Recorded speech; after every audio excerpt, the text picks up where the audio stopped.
Assalamualaikum warahmatullahi wabarakatuh. Perkenalkan, nama saya Ayah Sauneta dari kelas F11. Hari ini saya akan mempresentasikan bab 1, 2, 3, dan juga bab 4 untuk pengayaan dari sejarah. Baik, kita mulai dari bab 1, yaitu disintegrasi bangsa. Jadi, apa itu disintegrasi bangsa? Disintegrasi bangsa merupakan perpecahan suatu bangsa yang menjadi bagian-bagian yang saling terpisah. Kemudian apa alasan dari disintegrasi bangsa? Disintegrasi bangsa terjadi karena adanya pihak-pihak yang merasa bahwa kondisi saat ini tidak memenuhi aspirasi mereka, sehingga mereka berupaya untuk memisahkan diri atau menciptakan dari perubahan. Kemudian ada jenis pemberontakan dari disintegrasi bangsa berdasarkan penyebabnya. Jadi penyebabnya itu ada 3, yaitu perbedaan ideologi, perbedaan kepentingan, dan juga sistem pemerintahan. Dari perbedaan ideologi, adanya perbedaan pandangan atau keyakinan ideologi antar kelompok tertentu dengan pemerintah yang berkuasa bisa menyebabkan pemberontakan. Kemudian, perbedaan kepentingan, adanya kelompok yang merasa kepentingannya tidak sesuai atau tidak terakomodasi, ataupun juga terganggu oleh kebijakan pemerintah, mereka bisa menyebabkan pemberontakan. Kemudian ada sistem pemerintahan, adanya ketidakpuasan terhadap sistem pemerintahan yang dianggap tidak adil atau tidak sesuai dengan aspirasi rakyat dapat menyebabkan pemberontakan. Nah, kemudian pemberontakan akibat perbedaan ideologi ada berbagai contoh. Contohnya itu ada pemberontakan PKI Madiun 1948, pemberontakan DITII, dan juga pemberontakan dari G30S PKI. Oke, saya akan membahas salah satunya saja. Yang akan saya bahas yaitu adalah pemberontakan dari DITII. Jadi apa tujuan dari DITII? Nah, jadi Gerakan Darul Islam atau DI atau Tentara Islam Indonesia, yaitu TII, bertujuan untuk menjadikan Republik Indonesia ini menjadi sebuah negara yang menerapkan dasar agama Islam yang menjadi dasar negara. Proklamasi Negara Islam Indonesia atau NII menyatakan bahwa hukum yang berlaku di negara Islam Indonesia adalah hukum Islam dengan hukum tertinggi yaitu Al-Quran ataupun hadis. Lalu pemberontakan DITII. Jadi gerakan DITII yang dipimpin oleh Kartosuwiryo yang berupaya mendirikan negara Islam Indonesia atau NII akibat ketidakpuasan terhadap ideologi Pancasila yang dianggap tidak sesuai dengan ajaran Islam. Nah, di Jawa Barat, Kartosuwiryo membentuk DITII pada tanggal 7 Agustus 1948 sebagai bentuk protes dan juga ketidakpuasan atas persetujuan Renville dengan Belanda yang membuat Indonesia belum mampu sepenuhnya lepas dari penjajahan Belanda. Kartosuwiryo sendiri bersama pasukan Hizbullah dan juga Sabillah yang berjumlah sekitar 400.000 orang tetap memilih tinggal di wilayah Jawa Barat. Lalu pemberontakan DITII di Jawa Barat pada tanggal 25 Januari 1949, kontak senjata pertama kali terjadi dengan TNI terjadi ketika pasukan divisi Siliwangi kembali ke Jawa Tengah lalu ke Jawa Barat. Di Jawa Barat kemudian terjadi perang segitiga antara Tentara Nasional Indonesia dengan Tentara Islam dan juga Tentara Belanda. Pasukan Siliwangi melakukan operasi militer Baratayuda dengan strategi pagar betis dan berhasil mendesak kelompok DITII. Lalu pada tanggal 4 Juni 1962, Kartosuwiryo pun berhasil ditangkap di Gunung Geber, Majalaya, Jawa Barat oleh pasukan Batalion 328 Divisi Siliwangi. Nah, jadi si Kartosuwiryo ini kemudian dieksekusi mati di Kepulauan Seribu pada tanggal 5 September 1962. Kemudian ada pemberontakan DITII di Jawa Tengah. Pemberontakan DITII di Jawa Tengah dipimpin oleh Amir Fattah, komandan Laskar Hizbullah di Tulangan dan juga Mojokerto. Pada tanggal 23 Agustus 1949, Amir memproklamasikan berdirinya negara Islam Jawa Tengah sebagai bagian dari negara Islam pimpinan Kartosuwiryo, yaitu Bumi Ayu dijadikan sebagai basis pertahanannya. Pasukan Amir kemudian melakukan serangan terhadap pos-pos TNI yang mengakibatkan Komisaris Bambang Supeno gugur. Lalu pada tahun 1950, TNI membentuk Gerakan Banteng Negara atau GBN di bawah Komando Letnan Kolonel Sarbini, kemudian digantikan oleh Letnan Kolonel Bahrun. Lalu pada tanggal 22 Desember 1950, Amir Fattah pun berhasil ditangkap. Lalu jadi penurutan status Aceh dari daerah istimewa menjadi kearesidenan di bawah Sumatera Utara oleh pemerintah Indonesia, Daud Buruh dan juga para pengikutnya, terutama Persatuan Ulama seluruh Aceh Pusat yang dipimpinnya kecewa. Lalu pada tanggal 21 September 1953, Daud Buruh mengeluarkan maklumat bahwa Aceh merupakan bagian dari NII di bawah Kartosurwidyo. Pemberontakan ini baru dapat dipadamkan pada tahun 1962 setelah tercapainya kesepakatan antara pemerintah dan juga Aceh. Lalu ada pemberontakan yang terjadi akibat perbedaan kepentingan. Jadi ada beberapa, yaitu pemberontakan APRA, pemberontakan Andi Aziz, dan juga pemberontakan RMS. Salah satunya yang akan saya bahas yaitu adalah pemberontakan dari RMS. Jadi pemberontakan RMS ini atau pemberontakan Republik Maluku Selatan adalah sebuah gerakan separatis yang bertujuan untuk memisahkan diri dari negara Indonesia Timur dan juga Republik Indonesia Serikat atau RIS. Pembentukan RMS didalangi oleh Christian Robert Stephen Sumokil atau mantan Jaksa Agung NIT. RMS menyebarkan semangat anti pemerintah dan juga mengklaim bahwa orang Maluku tidak ingin dijajah seperti orang Jawa. Pada tanggal 25 1950, Sumokil pun memproklamasikan berdirinya RMS dan menetapkan Ambon sebagai ibu kota RMS. Rakyat yang mendukung Republik Indonesia ditangkap dan juga dipenjarakan. Lalu pada tanggal 14 Juli 1950, gerakan operasi militer GOM-3 yang dipimpin oleh Kolonel A.E. Kalwilarang dilaksanakan untuk menumpas RMS. Salah seorang prajurit TNI, Letnan Kolonel Slamet Riyadi, tewas dalam perjuangan merebut benteng New Victoria. Pada tanggal 28 September 1950, pasukan APRIS berhasil ditangkap dan menguasai kembali kota Ambon dan situasi pun kembali menjadi kondusif. Lalu yang terakhir ada pemberontakan akibat sistem pemerintahan. Nah, ada 3 contoh yang dapat saya berikan, yaitu pemberontakan PRRI, lalu pemberontakan Permesta, dan juga persoalan negara federal dan juga BFO. Yang akan saya bahas di sini adalah pemberontakan dari PRRI. Jadi PRRI itu apa? PRRI itu berawal dari tuntutan tokoh militer dan sipil Sumatera Tengah mengenai otonomi daerah yang desentralisasi. Ahmad Hussein mendeklarasikan PRRI pada tanggal 15 Februari 1958 setelah merasa pemerintah tidak proaktif dalam menanggapi tuntutan-tuntutan tersebut. Jadi pemerintah pusat melihat PRRI sebagai sebuah gerakan separatisme dan menumpasnya dengan mengerahkan kekuatan militer dengan kekuatan yang terbesar yang pernah tercatat dalam sejarah militer Indonesia. Jadi PRRI ini tidak bersiap untuk perang dan juga terpaksa menghadapinya dari operasi militer tersebut.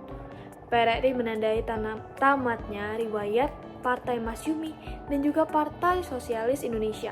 Kedua partai tersebut dibubarkan oleh Presiden Soekarno karena dianggap telah terlibat dalam PRRI.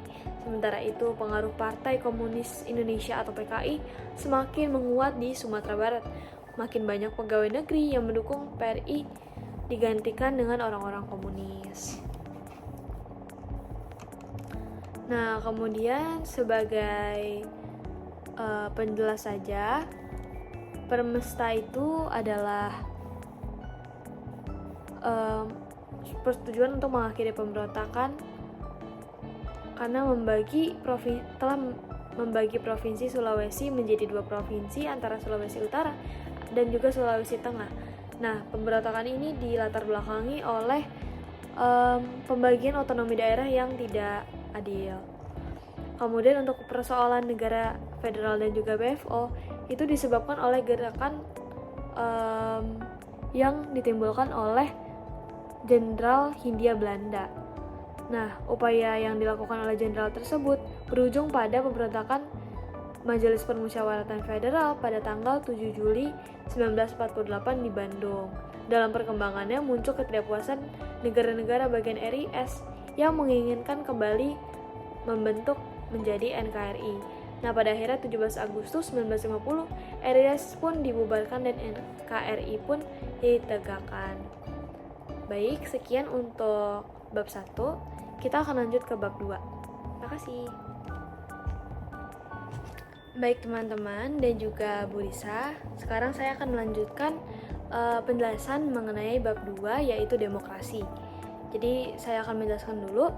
Demokrasi itu merupakan sistem pemerintahan dari rakyat untuk rakyat oleh rakyat, di mana setiap orang dapat mengambil bagian perihal keputusan yang akan mempengaruhi kehidupannya dalam bernegara. Nah, jadi demokrasi itu berasal dari bahasa Yunani, yaitu demos dan juga kratos. Demos yang bermakna rakyat atau halayak, sementara kratos bermakna pemerintahan. Demokrasi sebagai sistem pemerintahan yang menginginkan atau mengizinkan dan memberikan hak kebebasan kepada warga negaranya untuk berpendapat serta turut serta dalam pengambilan keputusan di dalam pemerintahan. Lalu saya akan menjelaskan juga beberapa pendapat mengenai arti demokrasi menurut para ahli. Jadi yang pertama itu adalah C.F. Strong, di mana demokrasi adalah sistem pemerintahan di Indonesia yang mayoritas rakyat berusia dewasa turut serta dalam politik atas dasar sistem perwakilan yang kemudian menjamin pemerintahan dapat dipertanggungjawabkan setiap tindakan dan juga keputusannya. Kemudian ada demokrasi menurut Joseph A. Schemer. Demokrasi ialah suatu perencanaan institusional. Perencanaan tersebut dilakukan untuk mencapai sebuah keputusan politik, di mana setiap individu akan memperoleh kekuasaan untuk memutuskan cara perjuangan yang berkompetitif. Hal ini dilakukan dengan cara atas dasar suara rakyat. Kemudian saya akan menjelaskan ciri-ciri dari demokrasi. Jadi demokrasi itu memiliki beberapa ciri-ciri. 5 yang dapat saya sebutkan adalah yang pertama, memiliki perwakilan rakyat. Yang kedua, keputusan berdasarkan aspirasi dan juga kepentingan warga negara. Yang ketiga, menerapkan ciri konstitusional. Yang keempat, menyelenggarakan pemilihan umum. Dan juga yang kelima, terdapat sistem partai. Kemudian ada tujuannya, yaitu yang dapat saya sebutkan ada 5 juga. Yang pertama itu adalah mencegah perselisihan. Yang kedua, membatasi kekuasaan pemerintahan.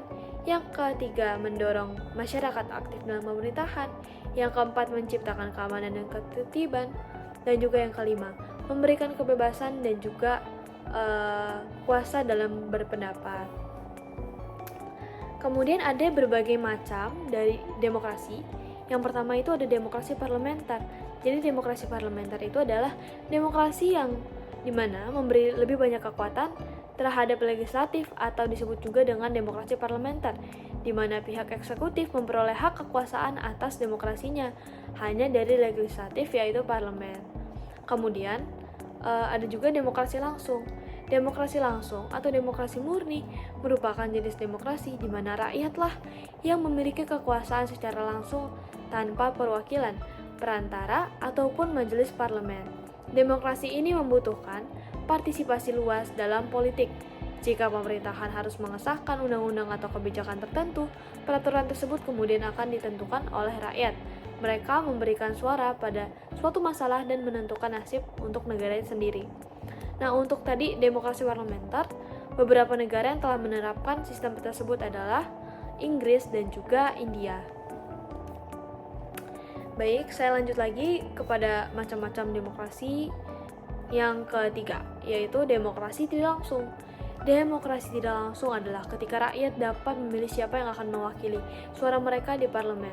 Demokrasi ini merupakan bentuk demokrasi yang paling umum di seluruh dunia.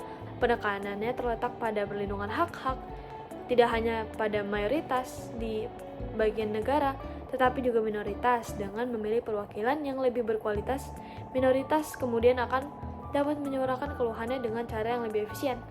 Kemudian yang keempat, ada demokrasi Pancasila. Demokrasi Pancasila merupakan demokrasi yang saat ini berlaku di tanah air Indonesia.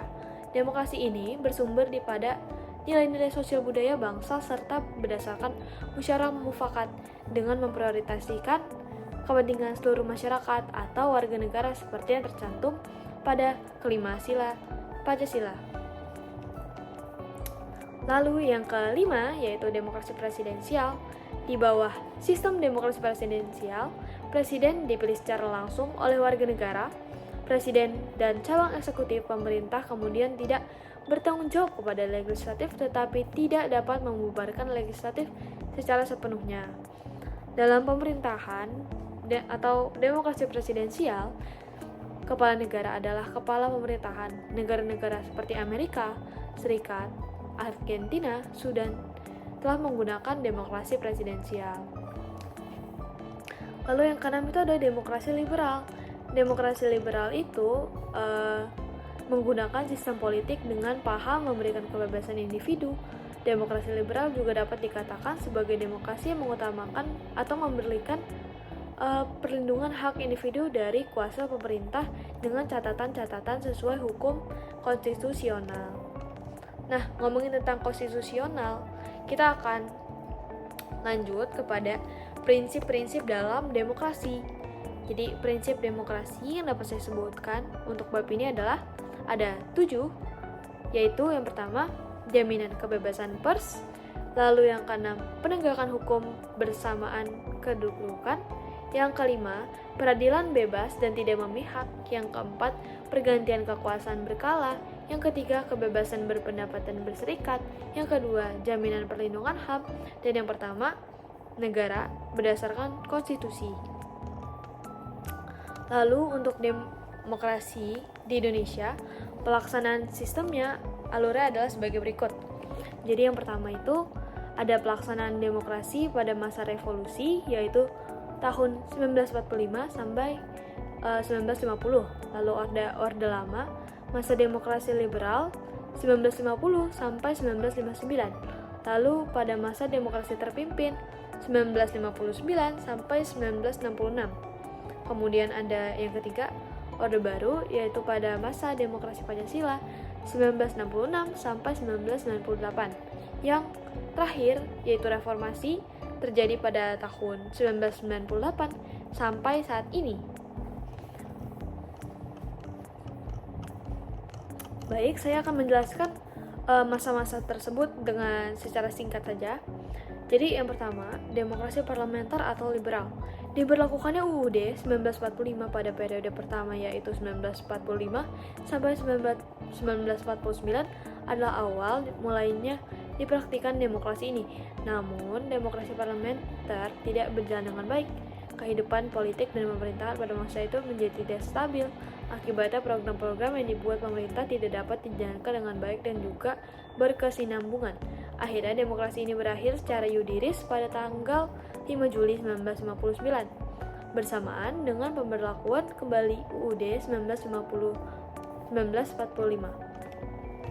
Lalu untuk demokrasi terpimpin, pada tanggal 22 April 1959, Presiden Soekarno memberikan amanat kepada konstituante untuk selamanya berlaku demokrasi parlementer dan demokrasi terpimpin. Demokrasi Pancasila berpangkal dari kekeluargaan dan gotong royong. Hal paling penting dalam demokrasi Pancasila adalah nilai-nilai yang menjunjung tinggi kemanusiaan sesuai dengan martabat dan juga hakikat manusia, menjamin persatuan kesatuan bangsa, mengutamakan musyawarah, rasa tanggung jawab, dan juga ibadah terhadap Tuhan Yang Maha Esa. Jadi pada masa ini terjadi juga banyak pelanggaran pada demokrasi Orde Baru. Yang pertama itu ada penyelenggaraan pemilu yang tidak jujur dan juga adil, lalu adanya kurang jaminan kebebasan mengemukakan pendapat. Yang ketiga yaitu adalah pemberedelan sejumlah media yang mengkritik pemerintah. Lalu yang keempat, kriminalisasi terhadap individu maupun kelompok yang tidak bersependapat dengan pemerintah. Lalu yang kelima, maraknya praktik kolusi, korupsi, dan juga nepotisme membuat adanya banyak pemberontakan pada masa Orde Baru. Lalu yang keenam itu adalah pengekangan diskusi-diskusi kampus. Yang ketujuh ada sistem kepanitiaan yang berat sebelah dan juga tidak otonom. Yang kedelapan, penculikan terhadap mahasiswa-mahasiswa aktivis. Lalu yang terakhir itu adalah demokrasi Pancasila pada masa era reformasi. Perbedaan demokrasi Pancasila pada reformasi dan juga Orde Baru terletak pada pelaksanaannya. Kebanyakan perubahannya terletak pada perbaikan kebijakan-kebijakan yang sudah dirasa kurang sejalan dengan konsep demokrasi. Yaitu perubahannya adalah yang pertama, pemilihan umum dijadikan menjadi lebih demokratis. Lalu yang kedua, lembaga demokrasi lebih berfungsi. Yang ketiga, mewujudkan kehidupan yang lebih demokratis, seperti hal-halnya peraturan-peraturan yang dijalankan sesuai hukum.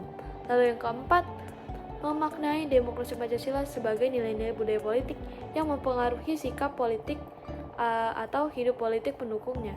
Lalu yang kelima, yaitu adalah partai-partai politik kini dapat lebih mandiri. Baik, sekian adalah pembahasan untuk bab 2. Mari kita lanjut ke video selanjutnya untuk pembahasan nomor 3. Terima kasih. Baik, teman-teman dan juga Ibu Risa, mari kita lanjutkan kepada pembahasan bab 3 untuk pengayaan sejarah ini. Jadi, pada bab 3 ini kita akan membahas Indonesia pada masa Orde Baru. Jadi, latar belakang dari Indonesia pada masa Orde Baru, lahirnya Orde Baru dilatar belakangi oleh pergolakan politik Indonesia yang terjadi pada pertengahan 1960-an. Bahkan pada masa itu disebut sebagai salah satu periode paling berpengaruh atau bergejolak pada sejarah modern Indonesia. Penyerahan mandat kekuasaan lewat Super Semar dilatar belakangi dengan guncangan pasca G30S pada 1 Oktober 1965. Demokrasi terpimpin Soekarno pun melemah akibat tudingan dari tentara bahwa Partai Komunis Indonesia merupakan dalang dibalik peristiwa pembunuhan 7 jenderal tersebut. Tuduhan tersebut tentunya memicu amarah dari para pemuda Indonesia yang anti komunis. Akhir Oktober 1965, para mahasiswa membentuk Kesatuan Aksi Mahasiswa Indonesia atau KAMI dengan dilindungi oleh para tentara. Kelompok ini dibuat untuk memprotes Soekarno yang enggan bertindak apa-apa terkait peristiwa G30S PKI. Selain itu, rakyat juga melakukan unjuk rasa soal buruknya perekonomian di bawah kepemimpinan Soekarno. Pasalnya memasuki 1966, inflasi telah mencapai 600% lebih. Melihat situasi tersebut, Soekarno juga tidak memberi tanggapan apa-apa terkait suara rakyat. Akhirnya, Orde Baru pun didorong oleh kacaunya kondisi politik pada tahun 1966. Adapun faktor politik yang mendorong akhirnya Orde Baru, yaitu Presiden Soekarno menolak pertanggungjawaban atas peristiwa 30S. Oke, lalu kemudian kita akan membahas sistem pemerintahan di masa Orde Lama. Komunisme dan gagasan yang bertolak belakang dengan Pancasila sempat meluas. Hal ini membuat Soekarno di jabatannya makin melakukan indoktrinasi Pancasila.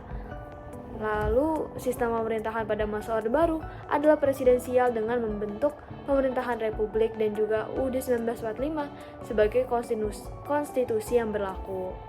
Jadi, sistem pemerintahan ini dalam periode masa Orde Baru terjadi banyak perubahan-perubahan politik dan juga ekonomi. Perekonomian Indonesia pun berkembang pesat walaupun dibarengi dengan praktik-praktik korupsi yang merajalela. Melalui beberapa kebijakannya, politik dan ekonomi negara juga semakin kuat. Namun, kondisi ini menurun akibat terjadinya krisis moneter pada tahun 1997. Melalui beberapa kebijakannya, politik ekonomi negara juga semakin kuat, namun kondisi ini menurun ketika terjadi krisis moneter pada 1997 tersebut. Nah, krisis inilah yang membuat pemerintah kehilangan kepercayaan kepada rakyat, sehingga Soeharto sebagai presiden mengundurkan diri pada tanggal 21 Mei 1998 yang mengakhiri kekuasaan Orde Baru. Jadi, ada 3 tuntutan rakyat pada masa Orde Baru. Jadi, posisi Presiden Soekarno semakin terdesak saat kami mempelopori diserukannya 3 tuntutan rakyat atau Tritura pada tanggal 12 Januari 1966 yang isinya itu adalah pembubaran PKI beserta ormas-ormasnya, perombakan kabinet Dwikora, dan juga turunkan harga pangan.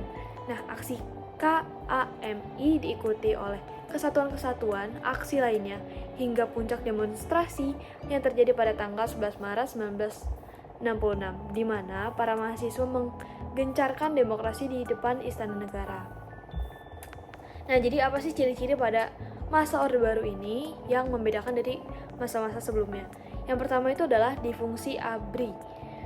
Banyak prajurit militer yang dari berbagai pangkat, jabatan, dan juga angkatan ikut bekerja dalam pemerintahan, seperti menjabat sebagai posisi lurah, lalu kepala desa. Hal ini dianggap sebagai tanda menguatnya KKN, yaitu korupsi, kolusi, dan juga nepotisme dalam rezim Orde Baru. Yang kedua yaitu terbatasnya pilihan politik. Pemilu pada tahun 1977 hanya diikuti oleh 3 partai politik, yaitu PDI, PPP, dan juga golongan kerja atau rakyat.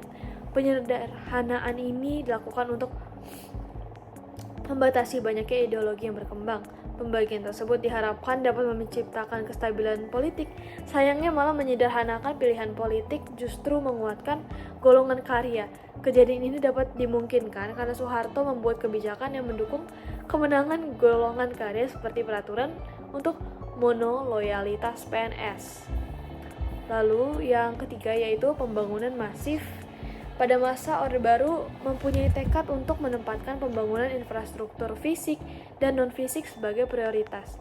Hal ini sebagai respon atas kekacauan ekonomi yang terjadi pasca 1965.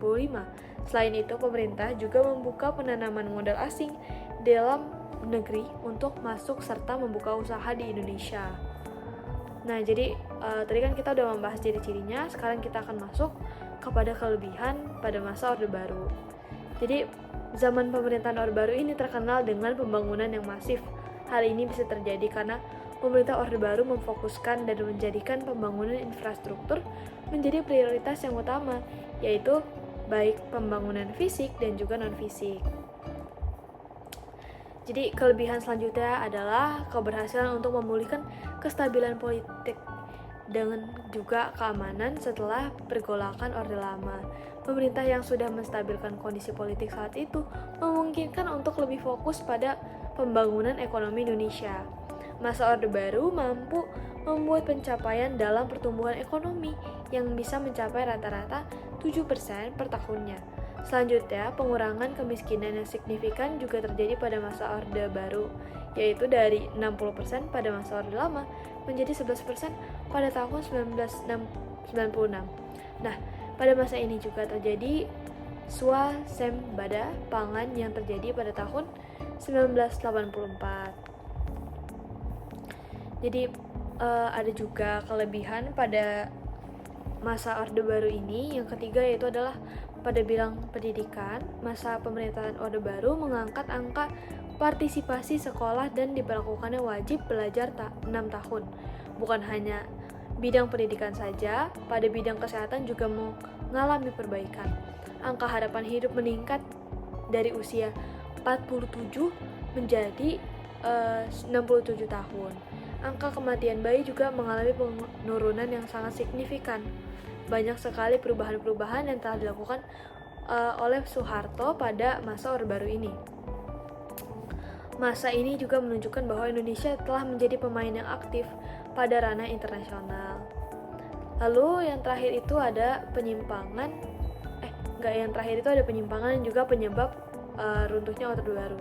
Tapi sekarang kita akan membahas untuk penyimpangannya dulu. Yang pertama itu adalah adanya penyimpangan terhadap konstitusi, yaitu pembatasan kebebasan, lalu perpanjangan masa jabatan, penyimpangan terhadap Pancasila yang isinya dominasi kekuasaan, dan juga pelanggaran HAM. Lalu ada juga penyimpangan terhadap pembangunan. Di dalamnya itu terdapat korupsi yang merajalela. Korupsi yang merajalela ini di berbagai sektor pemerintahan, kolusi dan nepotisme menjadi praktik yang sangat umum. Kekayaan negara pun akhirnya dikorupsi dan juga digunakan untuk kepentingan untuk segelintir elit. Dan di dalam penyimpangan terhadap pembangunan tadi ada juga kesenjangan sosial. Pembangunan ekonomi yang pesat tidak dinikmati secara merata. Jadi terdapat kesenjangan sosial antara yang kaya dan juga yang miskin. Lalu yang terakhir, yang benar-benar terakhir ini adalah penyebab runtuhnya kekuasaan masa Orde Baru. Jadi lewat beberapa kebijakan yang diciptakan pada masa Orde Baru, politik dan ekonomi negara yang semakin kuat. Namun karena ditimpa oleh krisis moneter pada tahun 1997 membuat pemerintahan Orba ini tergoyangkan. Kejatuhan Soeharto sendiri tidak terjadi secara tiba-tiba. Ada banyak sekali kondisi-kondisi yang turut mendorong peristiwa runtuhnya kekuasaan Orba, contohnya krisis ekonomi yang menyerang Asia, dan akhirnya berimbas pada kestabilan Indonesia. Nah, nilai tukar rupiah pun juga turun drastis, dan bahan-bahan pokok melonjak drastis. Hal ini menyebabkan kerusuhan di berbagai daerah Indonesia. Nah, jadi masyarakat sudah mulai berani melakukan protes dan juga aksi massa.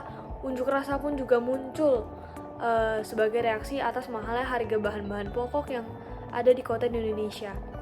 Akhirnya terjadilah tragedi Trisakti pada Mei 1998, yaitu aksi maksa dari mahasiswa untuk melakukan protes serta menurunkan kepemimpinan Soeharto. Sejarah ini kita sebut sebagai sejarah reformasi 1998.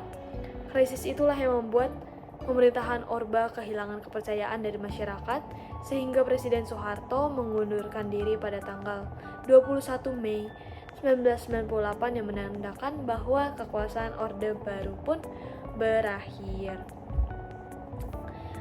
Jadi sekian untuk pembahasan dari bab 3 yaitu masa Orde Baru. Kita akan lanjut lagi ke bab 4 di video selanjutnya. Terima kasih. Baik, mari kita lanjut lagi ke bab 4 yaitu Indonesia pada masa reformasi. Jadi kita mulai dari pendahuluan dulu. Masa reformasi di Indonesia terjadi pada Mei 1998. Penyebab peristiwa era reformasi adalah krisis ekonomi dan juga menurunnya kepercayaan masyarakat terhadap pemerintahan pada Presiden Soeharto. Jadi, kepercayaan tersebut menurun karena pemerintah tidak mampu mengatasi krisis ekonomi yang sedang dialami Indonesia pada tahun 1997.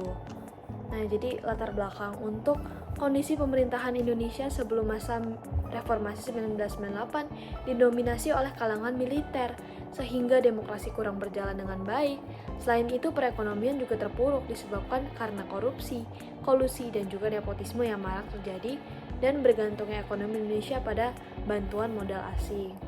Karena serangkaian kondisi tersebut dan banyaknya kerugian lain yang dialami masyarakat, maka terjadilah gerakan era reformasi yang terjadi pada tahun 1998, dipelopori oleh kalangan mahasiswa dan juga intelektual. Ada 6 hal yang dapat dituntut oleh gerakan reformasi 1998. Yang pertama, bubarnya Orde Baru dan juga Partai Golkar, lalu dihapusnya dui fungsi ABRI, hapuskan korupsi, kolusi, nepotisme, dan juga tegakkan supremasi hukum hak asasi manusia, lalu tegakkan demokrasi. Lalu lanjut lagi kepada tragedi Trisakti. Peristiwa yang mengawali gerakan reformasi adalah terjadinya pada tanggal 12 Mei 1998 pada Universitas Trisakti di Jakarta. Saat itu terjadi bentrok antara aparat keamanan dan para mahasiswa demonstran yang menyebabkan 4 orang mahasiswa gugur dalam luka tembakan. Keempat mahasiswa tersebut adalah Elang Mulia Lasmana, Heri Hartanto, Hendrewan Sie, dan juga Hafidin Royan.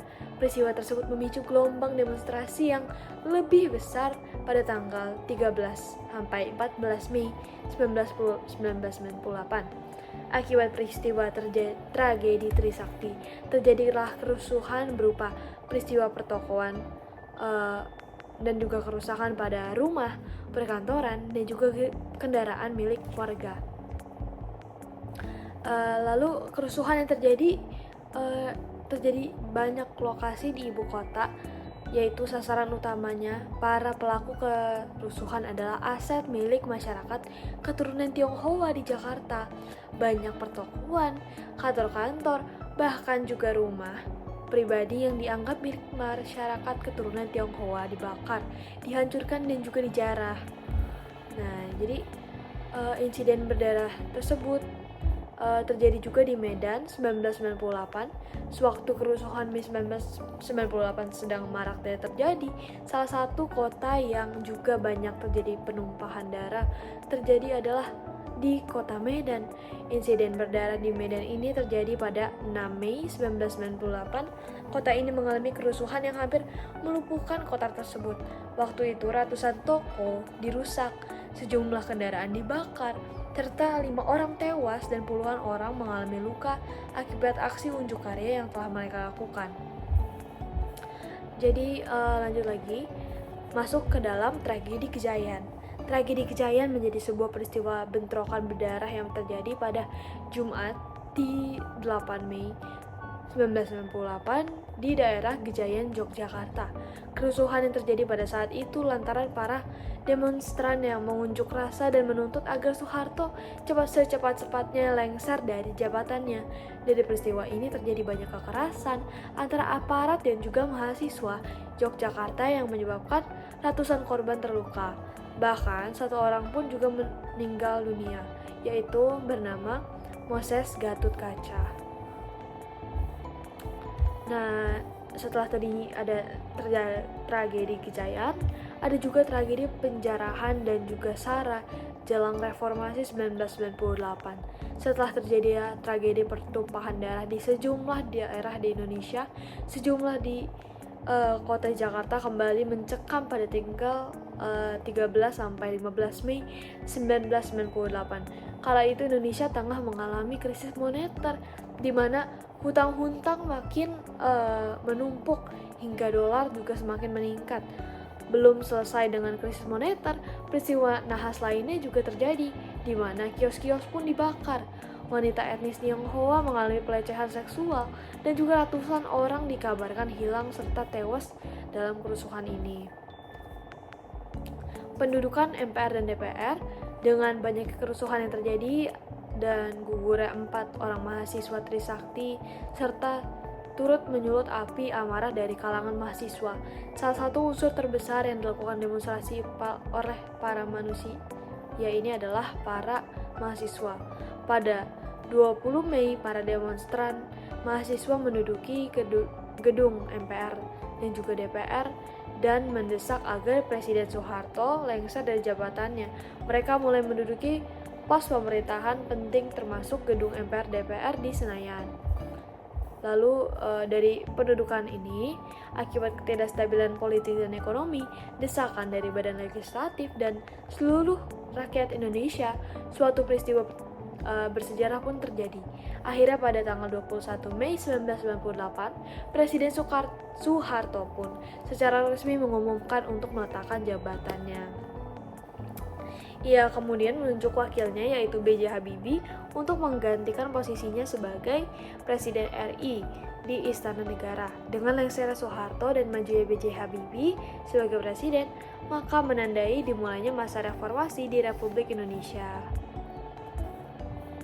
Lalu, sistem pemerintahan yang terjadi pada masa reformasi adalah sebagai berikut. Pembatasan masa jabatan presiden. Masa reformasi menetapkan bahwa presiden dan wakil presiden hanya bisa menjabat maksimal 2 periode, di mana masing-masing periode akan berdurasi selama 5 tahun. Lalu untuk pemilihan umum yang lebih demokratis, sistem pemerintahan umum diubah menjadi memastikan kebebasan dan juga keadilan. Pemilu diperkenalkan ke dalam masyarakat sehingga rakyat bisa memilih presiden, wakil presiden, juga anggota legislatif hingga kepala daerah secara langsung. Lalu ada desentralisasi dan otonomi daerah. Desentralisasi kekuasaan dari pemerintahan pusat ke pemerintahan daerah diterapkan melalui kebijakan otonomi daerah yang hal ini dapat memberikan wewenang yang lebih besar kepada pemerintah provinsi, kabupaten, dan juga kota dalam mengelola urusan mereka sendiri. Lalu pada poin selanjutnya, yaitu penguatan lembaga legislatif, Dewan Perwakilan Rakyat atau DPR, Dewan Perwakilan Daerah atau DPD diperkuat untuk meningkatkan fungsi pengawasan dan juga legislasi. DPD dibentuk sebagai representasi daerah untuk memperjuangkan kepentingan daerah di tingkat nasional. Pembentukan lembaga-lembaga baru. Beberapa lembaga baru dibentuk untuk mendukung demokrasi dan juga reformasi, seperti Mahkamah Konstitusi atau MK yang berfungsi untuk menguji konstitusionalitas undang-undang, dan juga Komisi Pemberantasan Korupsi ataupun PKPK yang bertugas untuk memerangi korupsi yang terjadi atau marak terjadi di Indonesia. Lalu pada poin berikutnya yaitu adalah reformasi birokrasi dan juga hukum.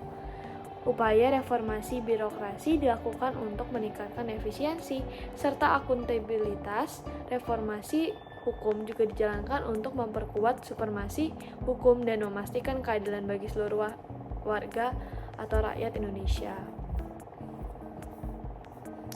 Kemudian pada poin selanjutnya, kebebasan pers atau hak asasi manusia. Masa reformasi ditandai dengan peningkatan kebebasan para pers dan juga penghormatan terhadap hak asasi manusia untuk menyuarakan pendapat dan juga mengkritik pemerintah. Lalu untuk partisipasi publik dan juga masyarakat sipil, partisipasi publik dalam protes politik meningkat dengan berperan aktif organisasi masyarakat sipil, lembaga swadaya masyarakat atau LSM, dan juga kelompok-kelompok advokasi dalam mengawasi dan mempengaruhi kebijakan politik. Lalu ada beberapa kronologi untuk masa reformasi, yaitu yang pertama adalah pada tanggal 11 Maret 1998, Soeharto dan B.J. Habibie disumpah untuk menjadi presiden dan juga wakil presiden. Kemudian pada tanggal 14 Maret 1998, Soeharto menyampaikan kabinet baru bernama Kabinet Pembangunan VII. Nah, lalu pada tanggal 15 April 1998, Soeharto meminta mahasiswa untuk menghentikan aksi demonstrasi dan kembali ke kampus. Lalu untuk kita kan tadi menjelaskan terhadap tanggal 14 Maret 1998, Soeharto itu menyampaikan kabinet barunya itu bernama Kabinet Pembangunan 7. Baik, tadi kita udah membahas juga 15 April, sekarang kita masuk ke bulan selanjutnya, yaitu pada tanggal 1 Mei 1998, Soeharto melalui Menteri Dalam Negeri dan juga Menteri Penerangan Alwi Dahlan mengatakan bahwa reformasi baru bisa dimulai pada tahun 2023 maksudnya. Ya, lalu kita lanjut lagi ke tanggal 2 Mei 1998, Soeharto meralat pernyataannya bahwa reformasi bisa dilakukan sekarang pada tahun 1998. Lalu pada tanggal 4 Mei 1998, mahasiswa di Medan, Bandung, dan Yogyakarta melakukan demonstrasi besar-besaran karena menyambut kenaikan harga bahan bakar minyak pada tanggal 2 Mei 1998. Kemudian ada catatan, pada tanggal 5 Mei 20 mahasiswa Universitas Indonesia mendatangi gedung MPR dan juga DPR untuk melakukan penolakan terhadap pidato pertanggungjawaban yang disampaikan oleh sidang umum MPR. Lalu yang kejadian yang terjadi pada 5 Mei 1998 yaitu adalah terjadi kerusuhan yang besar-besaran di Medan dan berujung pada kematian. Lalu pada tanggal 12 Mei 1998, aparat keamanan menembak 4 mahasiswa Trisakti yang berdemonstrasi secara damai. Lalu pada tanggal 13 Mei, mahasiswa di Jakarta, Bogor, Tangerang, dan Bekasi datang ke kampus Trisakti untuk mengungkapkan duka cita yang berujung kerusuhan. Lalu pada tanggal 14 Mei 1998, Soeharto bersedia mengundurkan diri. Lalu pada tanggal 15 Mei 1998, Soeharto membantah bahwa ia ingin mengundurkan diri dari jabatannya. Lalu pada tanggal 16 Mei 1998, warga asing berbondong-bondong kembali ke negeri mereka. Lalu yang terakhir, pada tanggal 21 Mei 1998 di Istana Merdeka pukul 9 menit 5, Soeharto menyatakan mundur dari kursi presiden dan B.J. Habibie disumpah untuk menjadi presiden RI yang ketiga. Diulang lagi, pada tanggal 21 Mei 1998 di Istana Merdeka pukul 9:05, Soeharto menyatakan bahwa mundur dari kursi presiden dan B.J. Habibie disumpah untuk menjadi presiden RI yang ketiga. Baik, sekian merupakan pembahasan saya dari bab 1, 2, 3, dan juga 4 pada sejarah kelas 12 untuk pengayaan ini. Semoga materi ini dapat bermanfaat bagi kita semua dan apa yang saya sampaikan materinya bisa lengkap dan membantu nilai saya. Terima kasih Bu Risa dan juga teman-teman. Semoga membantu dan selamat malam. Terima kasih.